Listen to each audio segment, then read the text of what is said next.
What do you think, Dad? Do you think it's a bad idea that I'm living on a boat? You're finding out all these little nuances that you wouldn't have found out about until you actually did. What did we talk about today? The boat, the punt's going to have water in it when it rains. No electronic pump. As Thomas said, you've got to get down there and bail it out. We're in, yes. Yeah, she's wet. No champagne. But, Oh wow, guess we forgot. Save that for Indigo, shall we? Mm-hmm. This is my Catalina 30 Indigo. It's my first big boat, and I'm hoping to set it up so that I can live on it in Bermuda. And in the last video, we moved the boat to its new mooring in St. George's, and we also restored a dinghy that my dad had had for a really long time. So you just saw us putting the newly restored dinghy into the water again. And that's important because how am I supposed to get to Indigo without a dinghy? Because it used to be on a walk-on mooring dockyard, and now it's going to be on just a regular mooring in St. George's. So the dinghy was very needed.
Scoping out a possible punt location, which is off a public road into this protected little bay, and my boat is moored out there.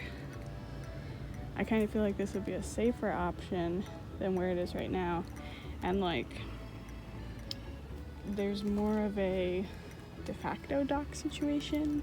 I mean, this is obviously, this probably belongs to somebody to launch their boat. I wouldn't just leave it there, but maybe I could tie it to a tree or something near this little drop-off area, and it might work pretty good.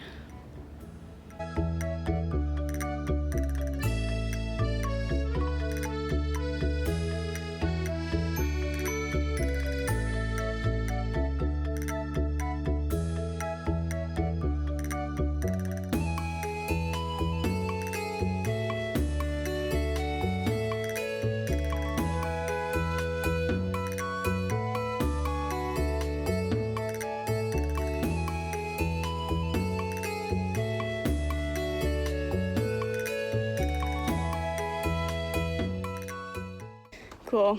So I've been having invasive dreams about this for 5 days, which was obviously needed because when I got here, the inverter was on. It had been on for like 5 days since the last time I'd been on the boat.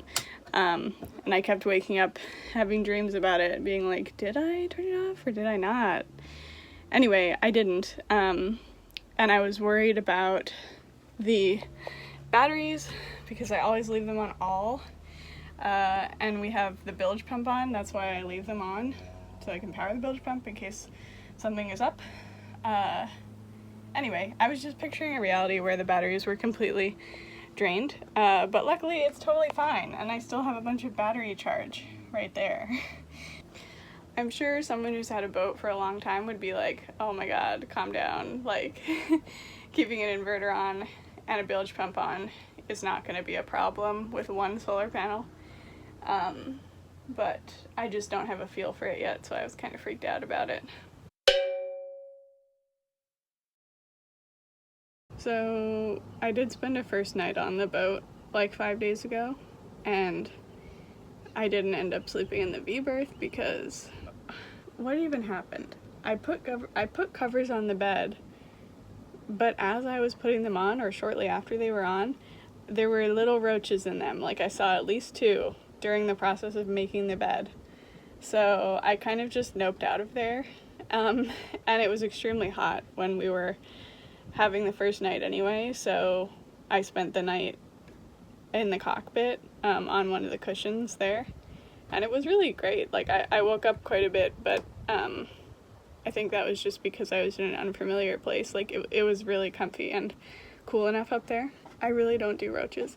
Actually, one of the biggest pros of living on a boat for me, I was thinking, was like, I will never encounter a roach again. Like, this is gonna be fine. And like, maybe that's naive. Like, this boat had literal rat poops on it when I first got it because I had a rat problem a while ago. Whatever. I know that pests are a problem on boats, but I was just kind of like, if I eliminate them, there's no way for them to enter my life.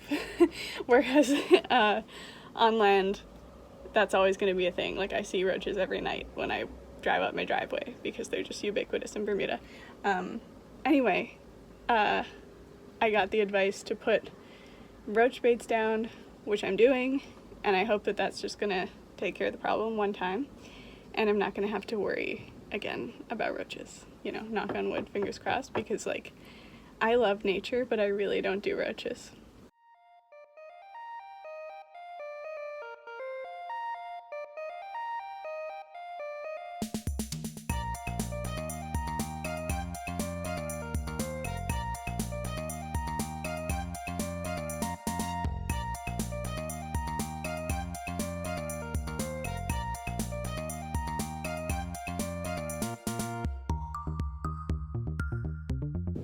So awkward to film in public, but I'm just having the best day ever.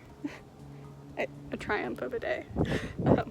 Because I have this really specific gas canister that fits into the locker on Indigo, and I only have one. I thought it was a discontinued canister. I had to go to this obscure gas depot to fill it up again, and it turns out that they have a second one of the exact canister that I bought, because I was like, then when it runs out, I just put the second one in and I have to refill the first one. And it's just like so amazing that, you know, they have kept records of all this stuff, and like they refurbish canisters, and they just had the exact one. Like apparently they had like less than 5 in stock, and I'm so delighted about this. I feel like it's gonna make my life so much easier, and everyone is so nice here and efficient, and they know what's up. And you know, I thought I would have to come in and be like, oh, I have this thing, please, pretty please, can you refill it? And everyone would be like, oh, we don't do that here, I don't know how to do that. But just like, they knew exactly what I wanted from the second I came, and I'm so happy.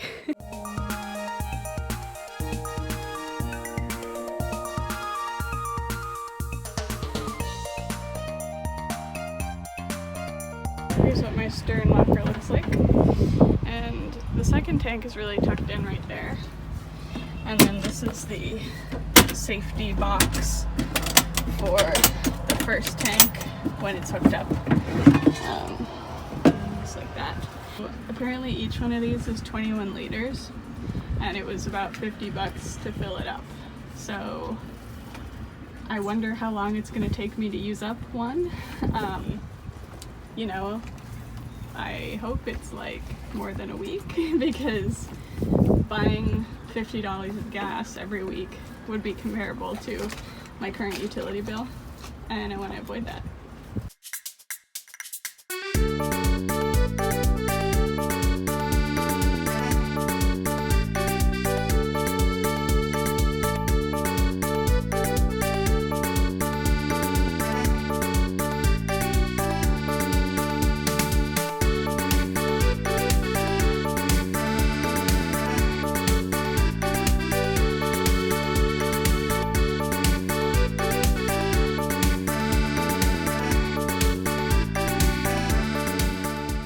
Great. We went to Spitboo, and it was an adventure.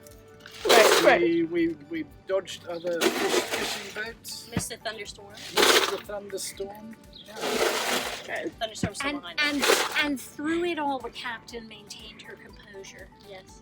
I appreciate that. Making all guests aboard feel reassured. Even, Taking care of the sandwiches and even with the crew singing. Yeah. Yeah, so we actually took out Indigo in St. George's for my dad's birthday. And we had a really cute little picnic with my stepsister, my dad, my dad's partner, my best friend Sammy, Mahoney, me, and it was really fun. And yeah, we sailed a bit, and it was just really good vibes. And then after that, we had more work to do on the engine. So we finally got a replacement fuel filter because I was worried about getting one that would fit correctly. And then, yeah, we installed it. Very much thanks to Mahoney, who knows a lot about engines. And it all went well, and the engine started after we put it in, so it worked. And then by this time it was getting to be cut match time in Bermuda. But it was an extremely wet and windy cut match. So there were definitely moments of greatness. But I remember actually being cold on cut match, which is simply unheard of. But I did have a really wonderful cut match this year. I made my own cut match outfit, and I went to the game with my dad, and then joined friends later to mess around on the boats. And I also, one of my favorite parts of it, I think, was odysseys that I completed in the whaler, because I brought the whaler from St. George's to the raft up, and then I drove it back to St. George's afterwards, and this is all thanks to Sammy for letting me borrow it. I was so glad that Sammy came back. She was like away for a little bit right before cut match, I think, and she had done some amazing varnishing work on Seag's blades. They look so beautiful. Like, she spent so much time doing this, and it looks amazing. And we even went for a little bit of a sail.